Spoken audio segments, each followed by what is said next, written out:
Namaskaram. Asmadgurubhyo namaha, Asmadparamagurubhyo namaha, Asmadsarvagurubhyo namaha. Shri Kṛṣṇa Parabrahmane namaha, Shri Lakshmi Nrsimha Parabrahmane namaha, Shri Lakshmi Havadana Parabrahmane namaha, Sarvam Shri Kṛṣṇa Arpanamastu.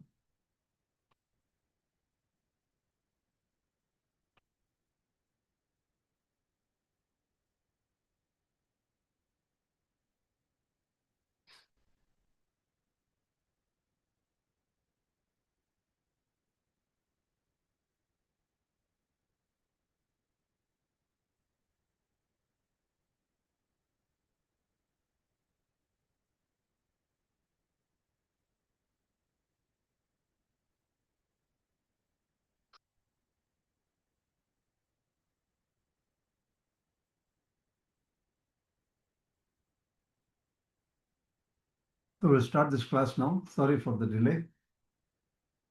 You can hear me, and I'll check if the slides Yes, are we can hear. Okay. Let me check the slides. Okay. All right.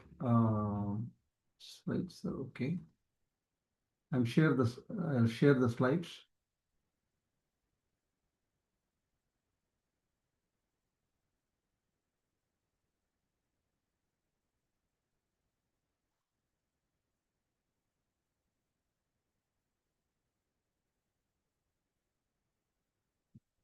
So this is the 50th lecture of the Upanishad. We are dealing with the Īśāvāsya Upaniṣad now. Taking the guidance that Īśāvāsya Upaniṣad, knowledge of Īśāvāsya will be very useful to understand Kena Upanishad. Okay. I'm just picking up some material from the last class.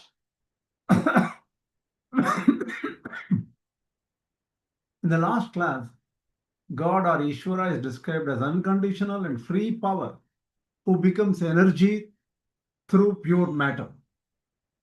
That means he energizes matter. Though he is formless, impersonal, and absolute, he is also personal and absolute in an eternal form to experience bliss and receives service from emancipated souls. So, emancipated souls whose karmas have gone down, whose past karmas have gone down, whose bondage is loosened up, those people can experience the form of the Lord, and they can also offer service to the Lord. So this is the idea of this whole Upanishad, and this is the personal aspects of the Upanishads is explained well in the Vishishtadvaita Granthas. The eternal person, obviously, Śaṅkarācārya focuses only on the impersonal aspect mainly. The eternal personality of Godhead is not a limitation of his absoluteness. That means, is there a real form of the Paramatma, and is there a real personality of that Paramatma? And will that personality be a limitation of his absoluteness?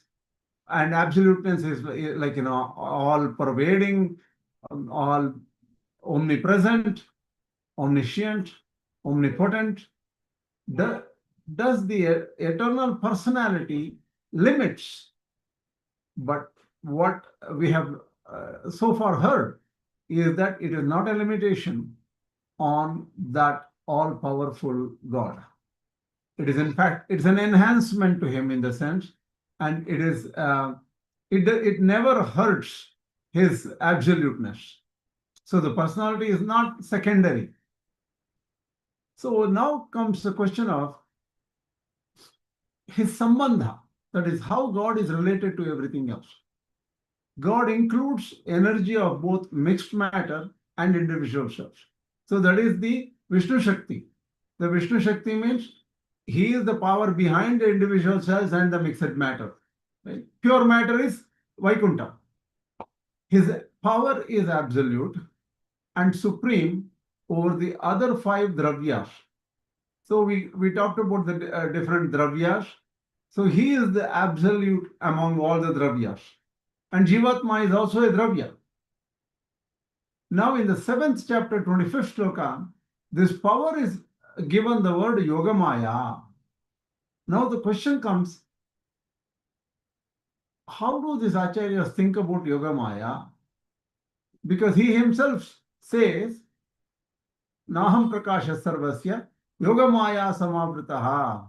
Naham prakasha sarvasya Yoga-māyā samavritah. Mudhoyam nabhijanati mamepyah paramavyam, or something is the verse. Let me check the verse.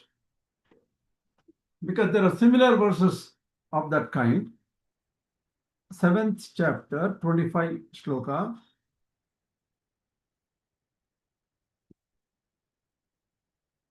Naham prakasha sarvasya Yoga-māyā samavritah. Mudhoyam nabhijanati loko mam ajamavyayam. This is the verse there. Here Sampatangar disagrees with Shankara's interpretation, Śaṅkarācārya's interpretation. What is that? Śaṅkarācārya says it is the Yoga-māyā means a combination of gunas or a maya created by the Lord's meditative concentration. Whatever it may be. So Sampatangar argues that the context does not support this interpretation because the previous verses discusses God, the Lord being constituted of conscient and inconscient energies. So let us look at what Ramanuja.org says here. Ramanuja.org says that Lord himself has created a divine maya of his own, which is a veil, which is a shroud, which shrouds him from other people. So what is the difference between these two interpretations? There is no big difference, right? That may be what we think. Let's go into details, we will know.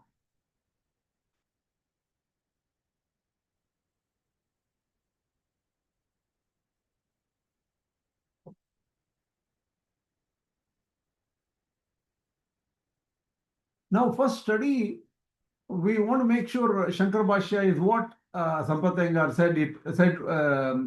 Whatever Sampatangar thought. Is that what Śaṅkarācārya said? Let us look at it. Here is the Śaṅkarācārya here. Na aham prakashah sarvasya yoga-māyā samavritah mudoyam. That we know. Na aham prakashah sarvasya lokasya ki shanchideva madbhaktanam prakashah. I am visible only to few people. Aha. Ahamityabhiprayah. Prakashah ahamityabhiprayah. Yoga-māyā samavritah means yoga gunanam yuktihi. Combination of gunas. Ghatanam saiva ma ya yoga-māyā. That is maya, which is yoga-māyā. Taya yoga-māyaya. So Śaṅkarācārya defines maya differently in different places. In some other place, he says yama samaya, which does not exist, that is maya. Right? Here he does not define like that. It is combination of gunas. Taya yoga-māyaya samavritah, sanchannaha. So, shrouded or covered up by that yoga-māyā. Atayeva mudo lokahayam na abhijanati mam ajamavyayam. So, deluded person doesn't understand. So, he is saying here, only the gunas, our own gunas, are shrouding or hiding Paramatma from us. But that is not what Rāmānuja.org says. In the next paragraph, he says, don't worry about the next paragraph. All he says is, this Yoga-māyā does not shroud me. I am always all knowledgeable. Kṛṣṇa does not have any shroud in front of him. He is not covered up. He can see everything. So Īśvara, he is uncontrolled by Maya. Maya vinaha maya jnanam tadvat. If a magician does not get deluded, the other people are the ones who are deluded. That is what Śaṅkarācārya says here. Okay. Now, for Rāmānuja.org, this Maya is consisting of his own unique form and nature. So what does it mean? Kshetrajna sadharana manushatvāja samsthana yogakhya māyaya samavritah. And Venkatanatha, that is Vedānta Deshika says, Trigunatmika māyaya samavritatvam tu paravastha avatarava hastayoho sadharanam. Sankalpadishcha sadharanaha. asadharanascha avarana hetuhu atra vaktum uchitah sacha atra auchityate manushyadi samsthana vesha bhashadireva. What it means is, see, he is one among us. He is hiding in Mathura somewhere among other people who are all human beings in a way. Right? There may be some devas involved. That's not the issue. But he acts as if he's one among the others. The other people are unable to understand. Even Yashoda never understood the paratva of Kṛṣṇa at all. Here and there she understood it. That's it. But most of the time she thought that, oh, Kṛṣṇa is just my son, little boy, kind of a thing. Many other people, Shishpala and other people, never understood who Kṛṣṇa was. There were rare people like Bhishma who understood who Kṛṣṇa was. So he had covered himself up and so this is not much with respect to the trigunas of the Prakriti. Triguna is common to all people. It's actually, it is a higher level chosen Maya of Kṛṣṇa, his own power. So one might ask, why does Ramanuja.org think like this? Why is it so different from Śaṅkarācārya? They could agree and say we will have a common understanding here. But Ramanuja.org goes for an extra level of clarification. Right? Here he says Kṛṣṇa is actually appearing in the habiliment and speech of the selves. What this means, that this in English, supposedly, what I did, I thought my grandfather wrote some English which is weird. Habiliment and speech of self. What is this? I cannot understand this English. So I typed it in Google and said, no, this is one of the most wonderful statements. It means that Kṛṣṇa appears within the world of individual forms, names, and expressions. That is the meaning of habiliment and speech of selves. So he acts just like us. He has name, forms just like us. And he operates in this world. This very appearance becomes a shroud for his true unmanifested nature. That's what the English, people, so maybe this habiliment and speech of selves or something artistic way of saying in the olden days, 170 years or something like that. So thus inside the embodied self, here and there, the divine personality was observable only to Bhishma, Vidura, Arjuna. Arjuna also only a little bit later, right? So Yoga-māyā is a special will. Can I ask you one question? Yeah. In the last screen you showed, there it is written that ma differently and ya differently. Those two words didn't come together. Why? No, it should be together. There was an error. Oh. Yeah. It is Maya. I broke it awkwardly in my text, that's all. There's some mistake. But what I thought, there is an explanation telling that ma, ya. Oh, mother, ya. You live. There are several expressions like that. Yo ma sa maya is there, which is not there, is Maya. So there are at least 10 different ways of explanation. In fact, a lady has written a paper which says the meaning of Maya right from the Rig Veda. The Maya word is used in Indro Maya Vipururupa Iyate is there in the Rig Veda somewhere, right? Indro Maya Vipururupa Iyate. So, like a magician, he takes different forms. Even there, people say he is the power of Indra. Okay, so the thing is, Maya has different connotations. In fact, what that lady decides is Śaṅkarācārya is the main philosopher who changed the meaning of Maya to be illusion, delusion, and all those things only recently, only in the last 1,000 something, 500, 1,800, 2,000 years, or whatever it is, 1,300 years back or something, right? That's what I think. So the word Maya is not very well defined in Sanskrit, but we have to look at the context. Mayam tu prakritim Vidyāt inam tu maheshwaram is a verse in Shvetashvatara. Mayam tu prakritim Vidya. Maya is only Prakriti. How can Prakriti be different? There is one definition also. One more definition. Apatita gatina patiyasi Maya.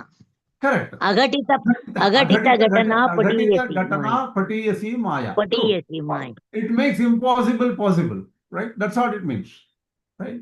So whatever cannot happen at all, whatever is totally unexpected, Maya can make it happen, kind of a thing.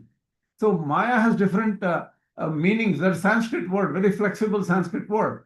But we have to pick up the right word based on the context. And particularly when it comes to context of Kṛṣṇa, you have to see if Maya is explained differently in some other textbook which explains a lot about Kṛṣṇa. Here, Mama Maya Guduratyaya is what he's saying, right? He's saying Yoga-māyā samavritaha. He's talking about Kṛṣṇa himself. So we have to still look and see what makes sense for Kṛṣṇa. We need to search for documents which have Kṛṣṇa and his Yoga-māyā explained in the text. So where would you go? Obviously, you would go to some favorite text, and I'll come to that. So coming here, the Kshetrajna Shakti is the second block of power. So self is apperceptive, that is always it knows I exist, I am different, I am the knower, and its intellect acts as a seer. So we see. The self has seeing capacity, understanding capacity. But self's intellect's ordinary motion is outward. That means we see outward, preventing it from seeing inside, that is the God. So who is covered in the mixed matter? Everywhere God is there, but he is not visible. And the mixed matter is attractive and binding. So we get attracted to matter. Something material becomes much more important for us, much more attractive for us. So ordinarily, the intellect cannot rule over material energy. Look at this. Even though Jivatma is supposed to be so powerful, Jivatma gets caught by material energy, because material energy is very powerful, and that is also the will of the Lord, and it is stronger than the individual self. That is why self gets enmeshed in matter. The self can only gain superiority over matter through an infusion of divine energy. Now we are talking. What does this mean? Infusion of divine energy. Why? So this infusion of divine energy, that is, if suppose we do good things, and this energy is given to us, and progressively that becomes Deva-māyā. So the thing is, a human being can get Daivī Shaktis. Divine powers can be given to a human being, or a person can eventually become a Deva, like the Indra, the Devatas, right? And so many people have done yajnas and become Devatas. So, and they have gone to the Swarga. It can be also retrogressive, right? That is, if the power is not given to us, or if we do wrong things, we can have lower births. And then we will get Āsurī Māyā, which is what the demons and Rakshasas have, or Asuras have. So human beings have Nairī Māyā.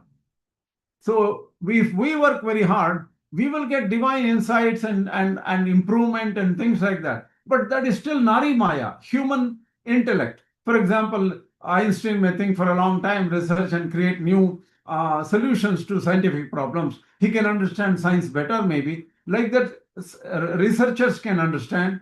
They will get a lot of intuition and inspiration from many things and solve problems.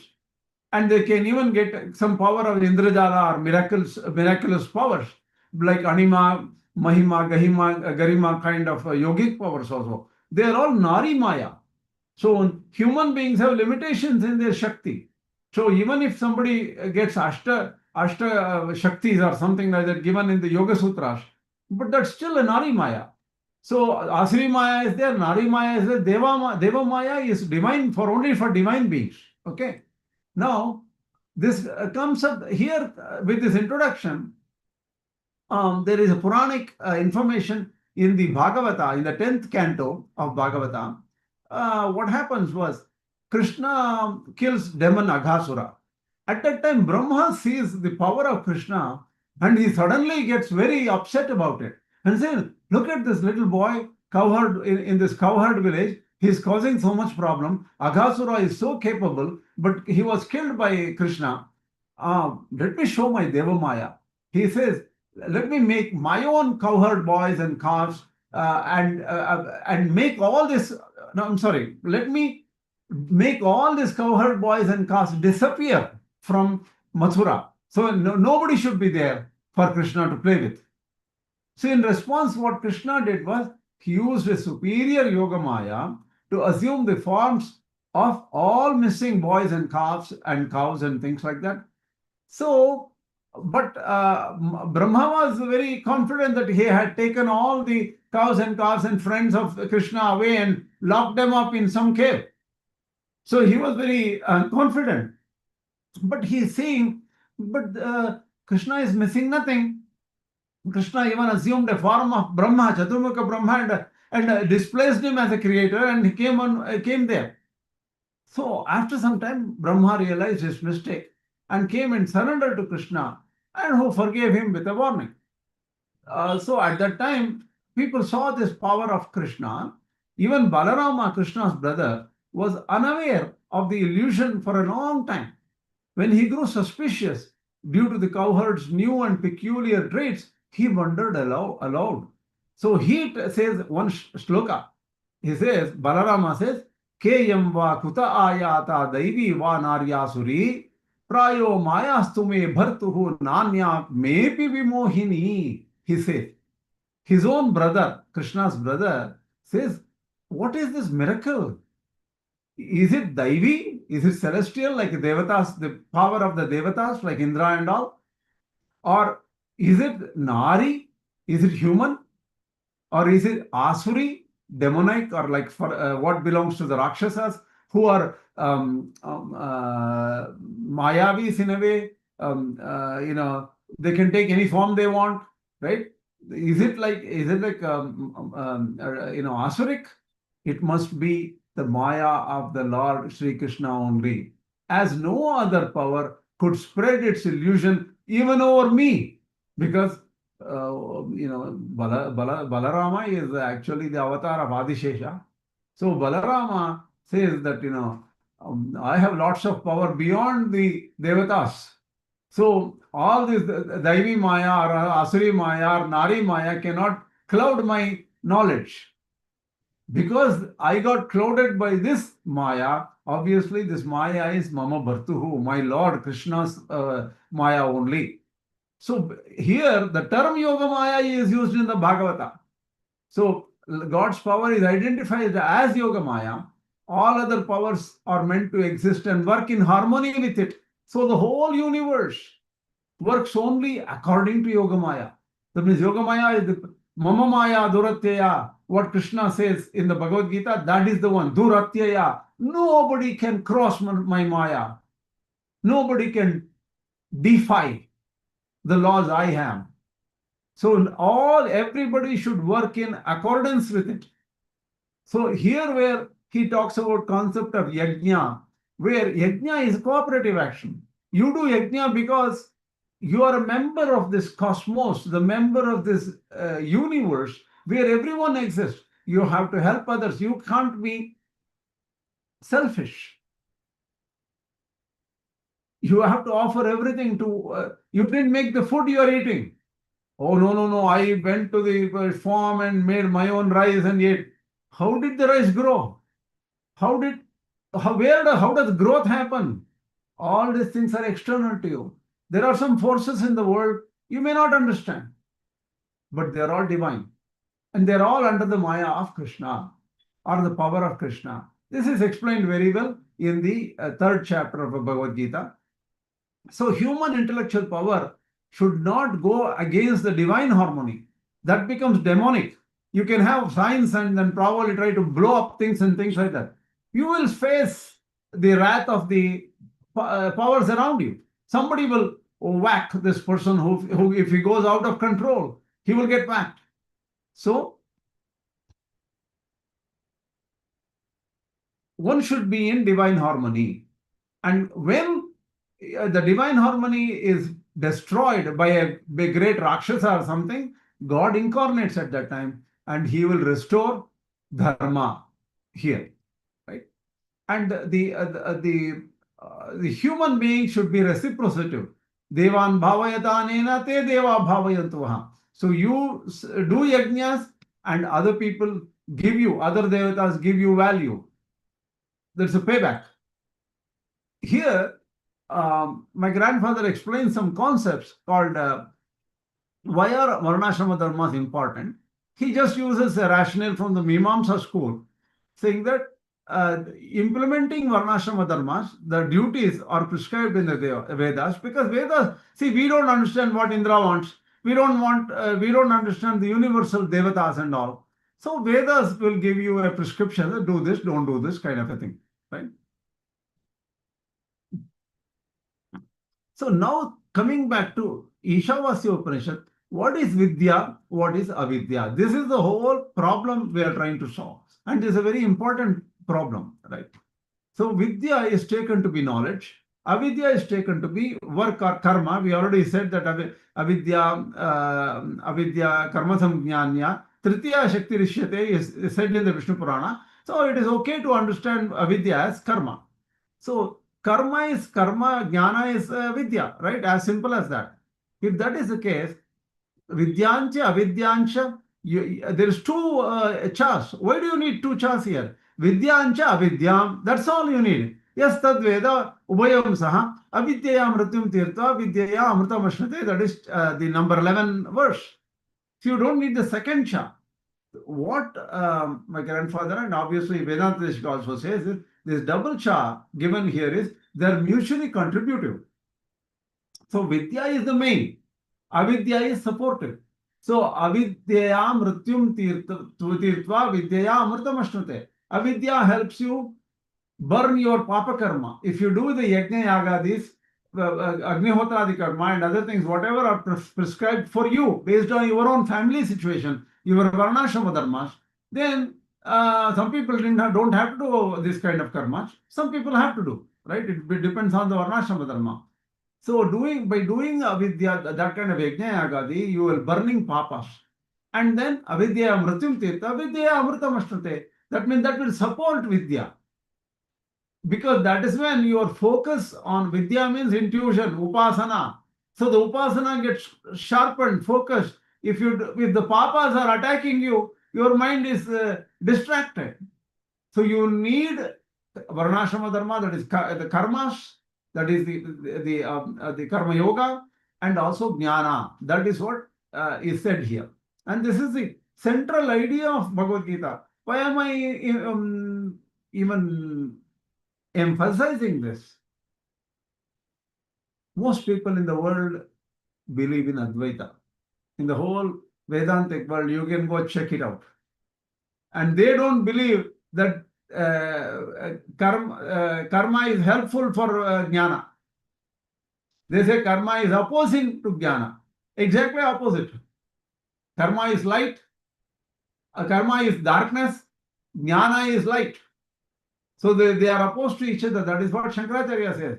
But that is not what the Vishishtadvaita says. He says that we have a lot of proofs for this kind of a view. This is much more easier to understand. Vidyancha, Avidyancha, Yastadveda, Ubayam Saha. You know both. From Avidya you get this, and Vidya you get the other thing. They are consummative and contributive. Now let's go further. What is contributive for Vidya? Shama and Dhamma, control of senses and mind, are contributive. What is consummative? That is the goal of Vidya, Brahma Sakshatkara, or towards the final goal. So Vidya gives you Jnanat Moksha. So from Jnana one gets Moksha. For Avidya, Karma, what is contributive? Non-egotism, Akartrutva Anusandana, I didn't do it kind of an attitude, and self-negating attitude that is detached from fruits of action. Phalabhisandhi rahitatva. This is not for me. I don't have any interest in the phala. This attitude, these two are contributive to avidya. So the karma should be done with these two in mind. Akartrutvanusandhana, phalabhisandhi rahitatva. Akartrutva, so I'm not the doer.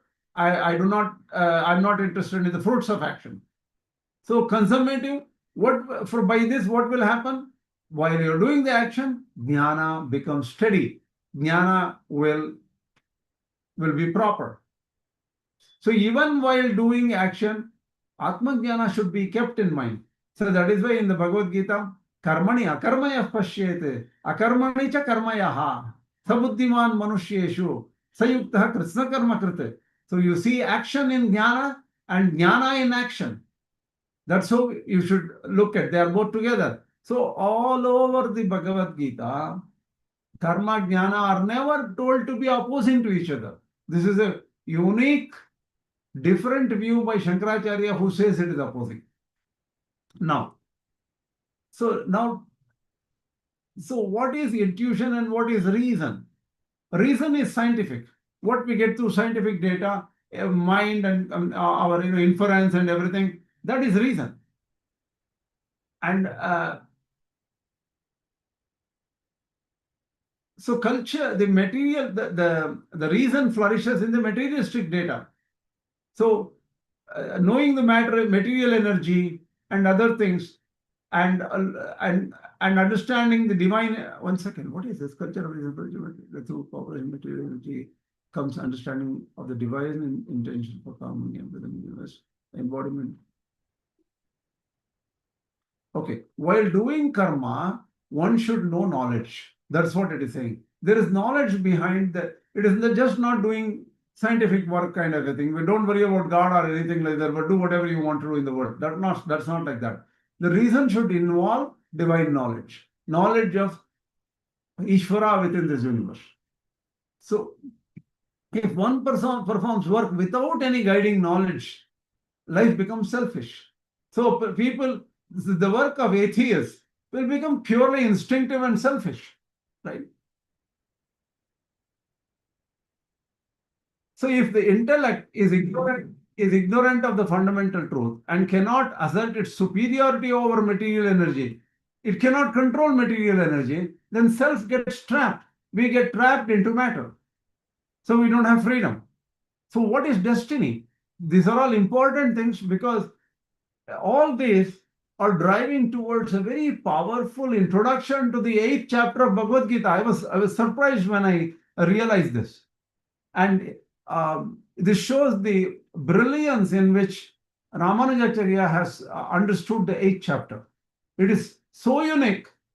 No other Acharya has understood the 8th chapter in this way, and he justifies it in that way. We should see that.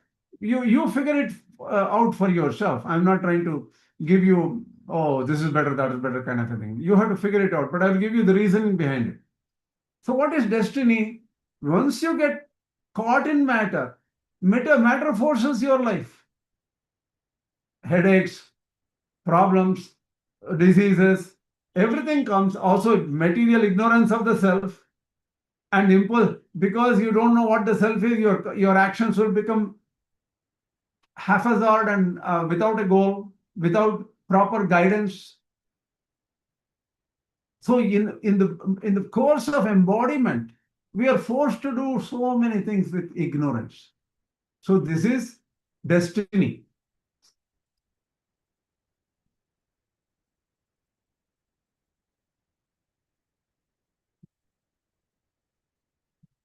In this beautiful verse in the of Vedanta Deshika, in Tattvamukta Kalapa, verse 95 or verse 25 of the Jīvasara. So Tattvamukta Kalapa has different portions in it. Jīvasara is a particular section. In that section, it is 25, verse 25. But in the whole of Tattvamukta Kalapa, it is verse 95. Karma Vidyādi Chakre Pratipurusha Miha Anadi Chitta Pravahe Tatat Kale Vipaktir Bhavati Hi Vividha Sarva Siddhanta Siddha Tallabda Swavakasha Pratama Guru Kripa Grihyamanah Kadachite Muktaishvarya Varyanta Sampadhirapi Bhavita Kṛṣṇidityesha Vipaśchit. So, a simple, I will go through the verse, translation, you don't worry, we'll go through the whole thing. What Vedanta is saying is, relationship between jnana and karma is explained here, right? So there is this within this karma, avidyādi chakra, this beginningless cycle of work and ignorance. Work is karma and ignorance. We do work without the right knowledge. Because we are doing without the right knowledge, we will get bad karmas. We will incur papas. And that papa will give you more ignorance. So it becomes a cycle. And that becomes the destiny of people. If they do mistake, they get punished for it here and hereafter. So every individual goes through this problem. It's pitiful to see our existence here, right? But a special process of fruition is occurring. God is taking care of your good karmas also. So here and there, the grace of God will also be present. So without the grace of God, we will end up in nothing. We will end up doing more and more mistakes.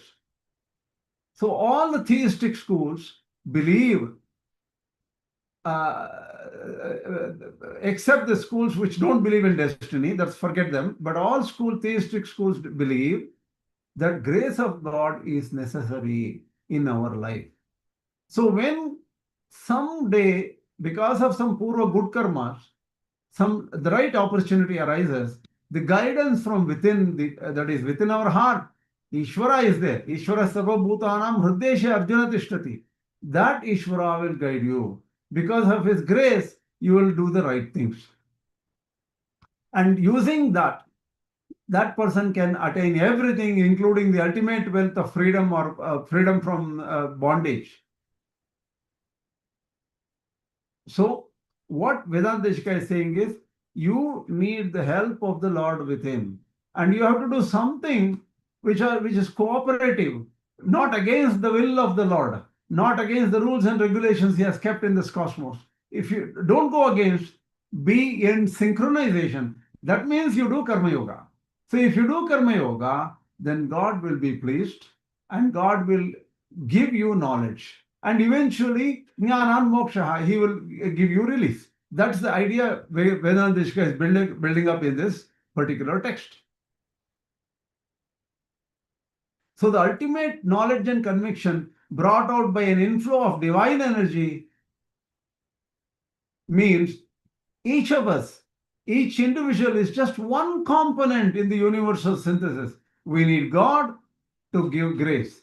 We have this material energy we are bound into, and we have to use our brains to get out of them. That means you can't jump off the material energy. So sometimes this is repetitive, but it will become, our concepts will become better, and because we're going to build it to the next level.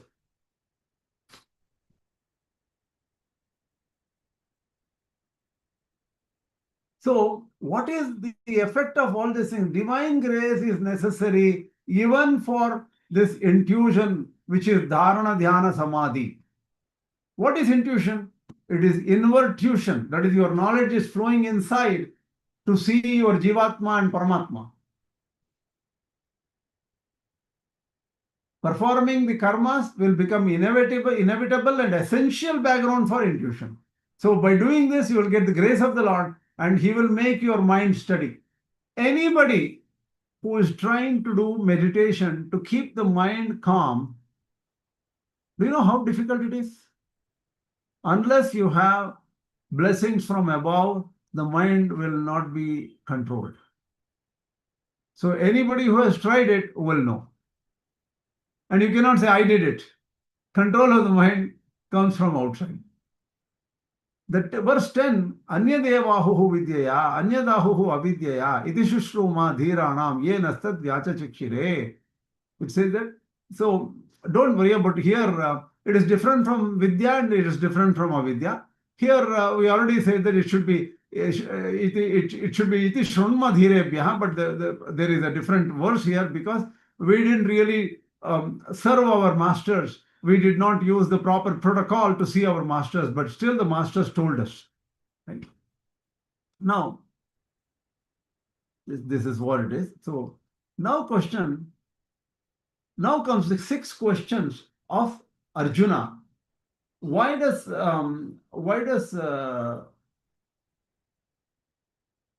Sampath bring this suddenly, the 6th question of Arjuna in the 8th chapter? This affected me in the sense that all of a sudden he is bringing 8th chapter of Bhagavad Gītā. Actually, if you look at it, he is building the strong idea of how the thought process flows in the Bhagavad Gītā and how it connects with the Īśāvāsya Upaniṣad. Because here, if you know, in the Īśāvāsya Upaniṣad, karma and jnana work together, then you may get Jivatma Sakshatkara first, and then you need Paramatma Sakshatkara. That is what is Bhakti Yoga is about, right? So, in the in the 9th chapter, Bhakti Yoga is talked about. In the 7th chapter, mainly Kṛṣṇa as the universal energy and the Īśvara, who is the highest among all the devatas. That is talked about in the Bhagavad Gītā 7th chapter.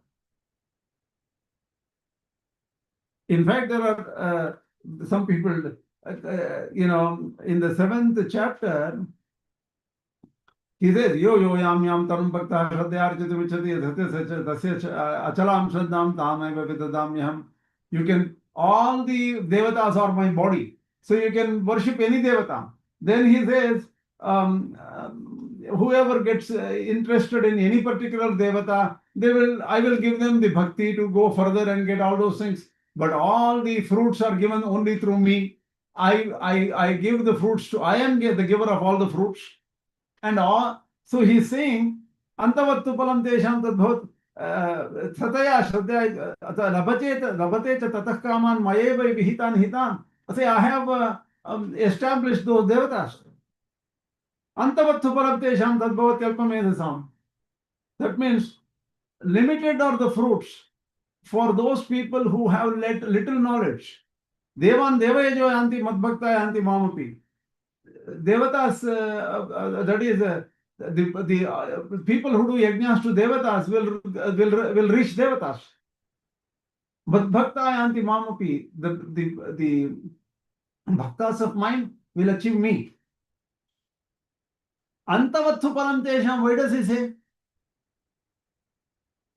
Limited are the fruits who are worshippers of the devatas, who do yajnas to those devatas, right? Archana to the devatas. That's what he's saying openly. It is crazy when you look at Śaṅkarācārya here. Even here, Kṛṣṇa is surprised why these people are worshipping those devatas. He even says that. Even Śaṅkarācārya says that. Says that if they worship with the idea that they are just devatas, that means they will go and get to Indraloka. Suppose the worshipper of Indraloka will reach Indraloka because Devata can only give what he has. He has Indraloka. He says, you are such a big devotee of mine, I will give, you can enjoy my loka. So he can bring them to Indraloka. What happens to, sometimes Indra himself can lose Indraloka because a Rakshasa can come and can conquer Indraloka. Or Indraloka, after some time, the Papa Punya, the Punyas are gone from Indra. So Indra has to lose the Indra Padavi. He has to come back. Then the people who have gone to Indraloka have to come back too. So whoever are the worshippers of other devatas have limited time. That means they have only limited time of enjoyment. So bhakti has to be done to the right person. Bhakti has to be done to Kṛṣṇa. That's what he's saying here. And it is very clear. And this is not the context in which I have to tell you this. I was looking at it second time. All those things. So I wanted to just let you know. When we come to the 8th chapter, we will take up 7th chapter, 8th chapter. This is actually 7th chapter. We will explain all these things in much more detail as to how these acharyas understand Eka Bhakti or something like that, right? So we'll figure that out. But now comes the question of, so 7th chapter is done. Now we have, at the end, there is a very interesting thing. I have to give you this introduction, otherwise you will not know. In the 7th chapter, Kṛṣṇa says, I am Daivī Shesha Gunamayi Mama Maya Duratya Mameviya Prapadyante Maya Metam Tarantate. This whole universe is mine. Everything is mine. So you have to surrender to me, or else the bondage of this universe will not go for you.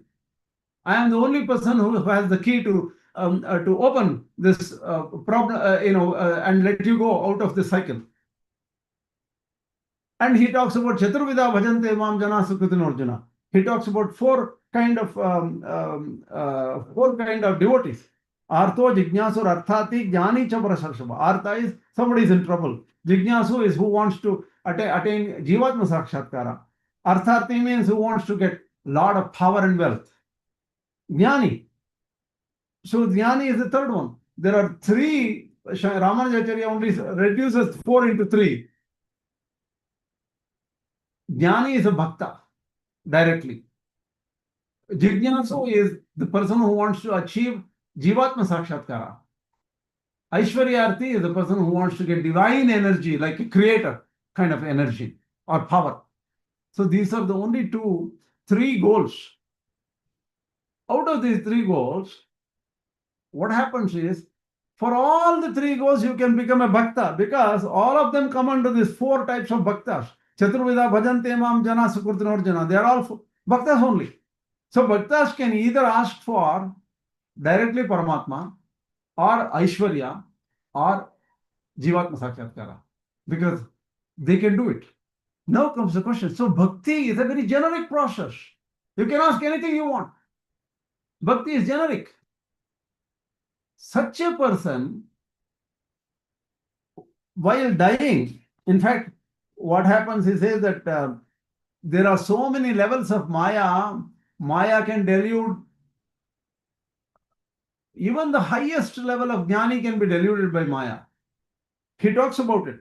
Only some Esham Tantakatam Papam Jananam Punyakarmanam Te Dvandumoha Nirmuktaha Bhajante Mam Dradavrataha, he says. That is the person whose papas have completely reduced. Punya karmas only, who have done punya karmas, they will worship Mam. At the end of the 7th chapter, he is saying, only when the papas go away, you will worship me. Kṛṣṇa is saying openly. Then he says, that is about the object of worship. Who is to be worshipped? That is Kṛṣṇa. That is the object of worship. And only when people lose all their papas, will come and worship Kṛṣṇa. That's what Kṛṣṇa is saying here. Then he says, Jaramarana mokshaya mamashritya tinta yedanti ete brahma tadvidu Kṛṣṇam adhyātmam karma chakhilam. So Kṛṣṇa himself says, whoever wants to get out of this cycle of old age and death, who also worship me, mamashritya, and who try to get out of this mess of cycle of old age and death, te brahma tadvidu, they know Brahma, Kṛṣṇam adhyātmam, they know also Adhyātma, they know karma, then Adhibhūta adidaivam, mam sadhiyajñam cha ye viduhu, they know Adhibhūta and Adhyajña. Prayana kale picha mam te vidur yukta chetasaha. That means they know this while leaving the body. So thing is, a real true bhakta who is bhakti yogi should have this focus constant. He cannot have any disturbances. And he constantly thinks about Kṛṣṇa here, because they have to already, the Kṛṣṇa is the highest, already known. Otherwise, he will get limited fruits. Here, he keeps Kṛṣṇa in mind. Not only that, if now there comes, he could go after ask Kṛṣṇa about self-realization, give me self-realization, or good, give me Aishwarya or something, right? So people who can go into any of these states have to know all these 6 questions. And that's what Kṛṣṇa reminds him. So this is what those yogis know, the bhakti yogis know these 6. What are they? What is Brahman? What is the absolute? They should know what is the highest. What is Adhyātma? What is the truth of life? Adhyātma means Adhi. Adhi means it is stuck in matter. We are stuck in matter. We should know the nature of matter. What is karma? We should know why we go on living in this world. We progress. We have next generation of we create the future generation by procreation. And what is the nature of this karma? Why do we procreate, and why do we keep on going to the cycle of births and deaths? Birth has to occur, right? How does death occur if birth is not there? So birth should be known. What is Adhibhūtam? The power that creates the universe is Adhibhūtam. And what is Adhidaiva? The ruling powers in this universe, the Devatas. What is the nature of the Devatas? And what is Adhyātma? The master who takes all the yajnas. Every yajna is done only for one person. Who is that? So these are the 6 important concepts a person who is Bhakti Yogi should know. And if you know these concepts properly, then he can guide his Bhakti Yoga towards the right direction. Bhakti Yoga is not easy. He can do mistakes in Bhakti Yoga. One of the greatest Bhakti Yogis, Jadabharata. What he did in the last Janma before, he started focusing on the fawn, the child of the deer, which fell into the river, and he tried to protect, and he protected the deer, but the mother deer died or went away somewhere. And finally, he protected the little deer fawn. And then he started thinking about the deer constantly. Forgot Kṛṣṇa, forgot the meditation on Kṛṣṇa. So what happened? Prayana kale, while dying, he was thinking about the deer. And the next Janma, he had to take up the birth of a deer. And then he had to spend so many days from birth to death in that Sharira. Because he had divine powers, he repented there. So what happens? The power of Bhakti Yoga is dangerous. It can take you to different goals because of our own karmas. Some papa karmas are there. Even the Bharata, Jadabharata had done some papa karma. He would not have been fooled or deluded by that event. So now,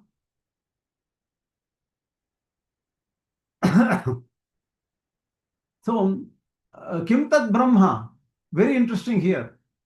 See, this is Kim Tat Brahma is, how do I know that Brahma, which is the self, Jivatma here? Why? He says, whatever you can know through scientific thought or rational thought or reasoning or something is only self only.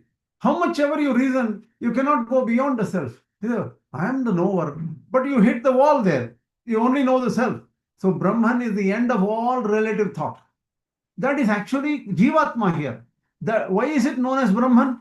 Even that Jivatma is so powerful because this Jivatma, in one body it can be Einstein. In somebody it can be Bach, being a musician. In one body it can be a mathematician, Ramanujan or something. So the Jivatma is very powerful. So that is why the word Brahman is used for Jivatma here. Adhyātma. Other acharyas use it differently, but Ramanuja.org uses it in this way. And there is a reason behind it. Because Ramanuja.org goes through step-by-step improvement in spiritual development. So here and in this step, you can only know Jivatma using reasoning. Next is Adhyātma. That is the nature of the body. Swabhava is Prakriti. And Panchagni Vidyā, the Upanishad says that you should know what the nature of the Prakriti. See, Prakriti, you need to eat. It is prapyataya, tyajyataya. You have to give up also. If there is wrong things like drugs or alcohol or something, you have to give up. Otherwise, you will get stuck in, you will become an addict. So, the Prakriti has a strange property of being useful. Food is made of Prakriti. You need food. You need water. But you don't need certain things. So you need to know the nature of Prakriti. And you need to know karma. You need to know germination. So you need to be careful. What makes, if you constantly get involved in procreation, you will forget the goal of life. You should know what is the value of it, what is the limit of it, how to use it properly in life. Adhibhūtam, the power in matter, is the force which creates this universe, which is how the stars and moon and everything is working. That also you need to know. Adhidaiva, the ruling powers are the individual selves who are vested with responsibilities like by the Indra, Chandra, they are different deities who are responsible for so many things in this world. They are the power behind the matter. Adhyātma, the master who inheres in every self. This is Kṛṣṇa himself. Adhyātma ahoma ahmevatram. Every yajnas, I am the eater and I am the enjoyer of the sacrifices of all yajnas. So, whatever sacrifices I do, it has to be only to Kṛṣṇa. That we have to remember, right? So now my grandfather says these 6 questions are the most exhaustive, covering all branches of Vedanta study. That is the power of the six questions. And it based on what Kṛṣṇa told to Arjuna, not the 6th chapter, the 7th, end of 7th chapter, 8th chapter actually. 6 questions are in the 8th chapter. So Kṛṣṇa's answers are considered only guidelines. He just gives some guidelines because he gives details later. In the 6th question, at the moment, what should I be thinking? Because prayana kale chamam te vidur yukta chetasaha. Kṛṣṇa knows now he has to think about Kṛṣṇa. Arjuna knows that he has to think about Kṛṣṇa at the moment of death. Because one's final thoughts will determine their future life. And only knowing Kṛṣṇa as Adhyātma, they will attain salvation.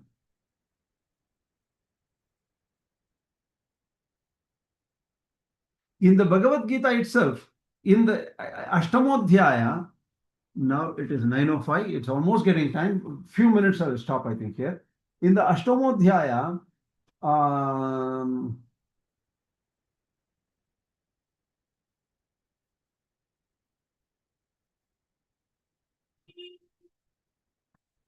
very beginning, in fact.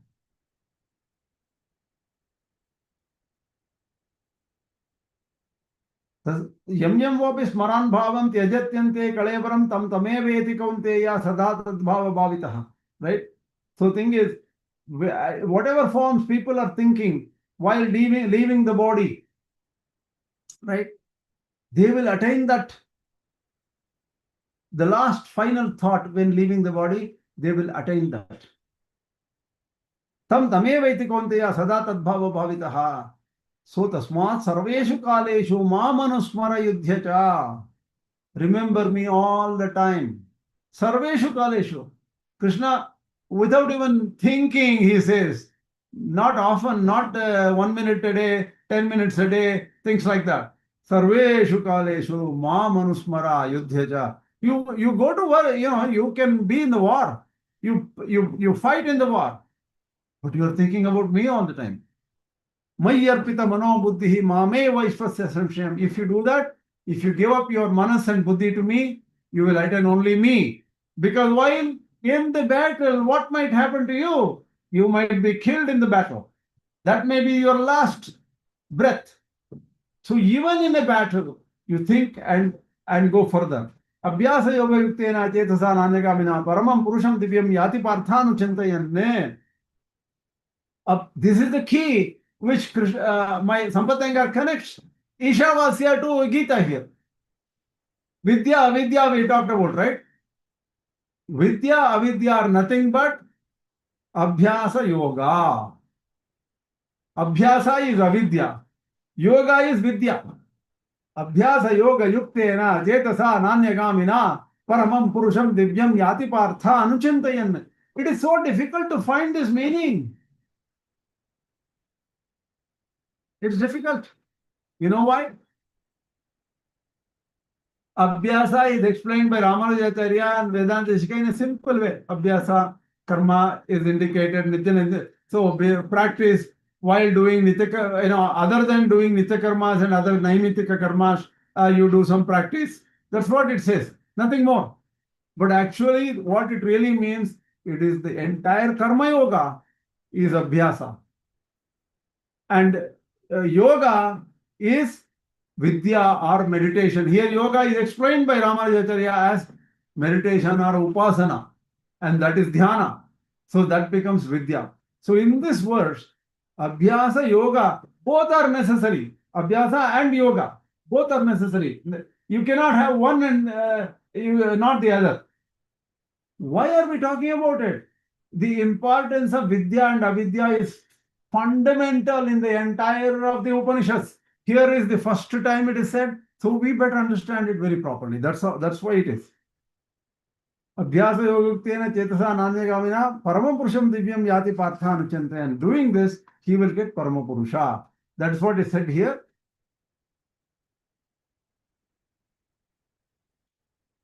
Now we'll take this, some more details about what exactly, how should we mix karma and jnana. You know why it is so important?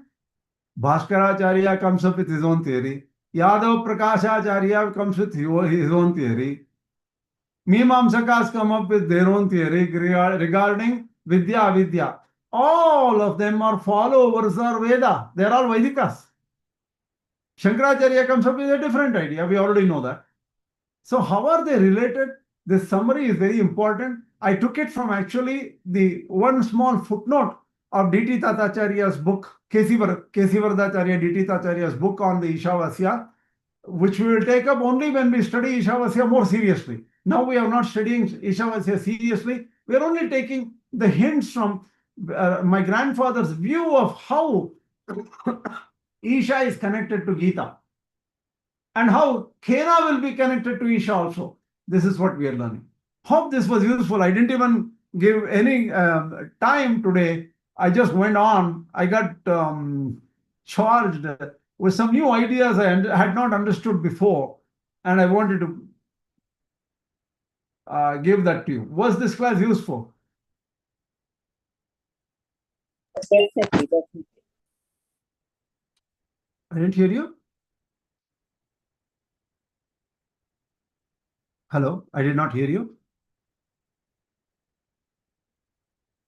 I said definitely it was very useful. Definitely useful. Any thoughts, comments? Was it complex or a repetition, or did it help you get the concepts better? It was nice, Kṛṣṇa. Basically, I was also thinking whether Vidyā includes both Jivatma Sakshatkara and then the Paramatma Upasana. I think by comparing it with how it grows into the 8 chapter questions, I think the answers, I got the answers there itself. Good, good. By the way, this 8th chapter, Kim Tad Brahma, Kim Adhyātmam, Kim Karma Purushottama, all these things, right? The question, Arjuna suddenly asked the question, just taking the cues from Kṛṣṇa himself. Because in the last 7th chapter, he says, Adhibhūta, Yajñam, he says, right? Oh, he takes the cue from Kṛṣṇa and says, what are these? What are these? That's what Arjuna asked. I was wondering, why is he asking these questions? I never knew these are the most fundamental questions to understand the entire Bhakti Yoga. So Bhakti Yogi can be a Kaivalyarthi or a Aishwaryarthi or a Paramatmarthi. Bhakti Yogi can be anybody. Bhakti Yoga is a very big school. All it says is, I'm taking help of God, right? That's all. And I can get any goal I want. So I didn't know the power of these 6 questions before, and my grandfather's reminding me helped me. See, he goes on some very powerful notes. Obviously, if you look at the bhashyas, if you look at Uttamur Vyakhyana and Īśāvāsya, you'll go crazy. He will bring every part of the Brahma Sutras and that and this and everything put together. It will be so huge. We will forget in the forest of so many thoughts. You will totally forget what's the direction, what is the concept, right?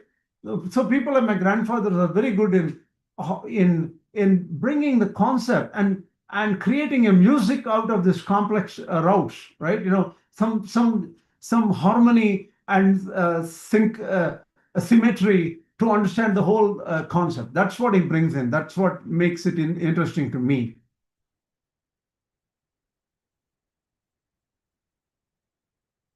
Any questions?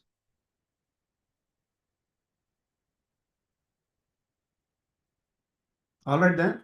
We'll take up tomorrow morning, 7 a.m. we will have one class. We'll try to continue because tomorrow evening is not possible because of Chandragrahana.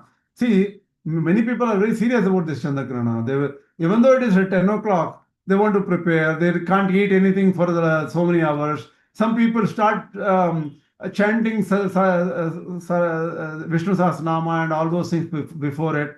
It's taken pretty seriously, right? So I said, there's no point doing it in the evening tomorrow. So tomorrow morning, 7 a.m., I will send in a link for it. we will continue with a few more.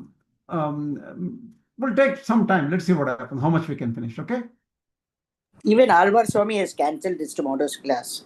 Yeah, he cancelled it because, one thing, we also did not have a class last weekend. What do you think? Do you want a class tomorrow morning, or want me to cancel it? No, we want it. I want it at least. Okay. How about others? Can you attend 7 a.m.? I'll try to make it only 45 minutes. I will just pick up some good points and then go further. That's all I want to do. Because I want to keep the thoughts, what we learned today, and then, push it a little bit further to see if we can do some progress. That's all. Okay? Okay. Okay, All for right, the I'll short. send the link later now. Okay, bye. Asmat Gurubhyo Namaha, Asmat Parama Gurubhyo Namaha, Asmat Sarva Gurubhyo Namaha, Shri Kṛṣṇa Parabrahmane Namaha, Shri Lakshmi Sarva Parabrahmane Namaha. Sarvam Shri Kṛṣṇa Arpanamastu. Namaskaram. Thank you.